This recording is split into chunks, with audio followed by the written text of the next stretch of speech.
and welcome to Rice Testbed in Bäckhammar. My name is Maria. And I'm Robert.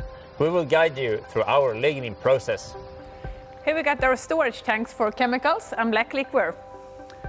We are connected to Nordic Paper Bäckhammar pulp mill. From them we get black liquor and we send filtrate back. Over there we got our big black liquor tank. This is one of our precipitation lines. What happens is that we first dilute the black liquor to around 40% dried solids, and then we decrease the temperature in a cooler to normally 50 to 70 degrees Celsius. We pass it through this pump where we increase the pressure.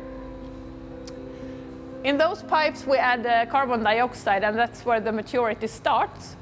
We transport it over to this maturity tanks where it stays for about 1 hour. These tanks are double-walled, so it's possible to do some temperature treatment in the tanks before the first filtration. We go upstairs to the belt filters. Now we are on the second floor and I'm standing next to the belt filter. In a full-scale lignin boost, there's a press filter instead of this belt filter in the first step. The belt filters give us also an opportunity to do some pre-washing of the lignin cake. The lignin cake will stay on the cloth and then end up in the slurry tank. The cake is thixotropic but liquefies under agitation in the tank. Control room. We manage most of the process from here. We have a small production lab where we can measure, for example, dry solids, pH, the ash content or viscosity. This is one of our acidification tanks. We have to decrease the pH before the second filtration, and we use sulfuric acid.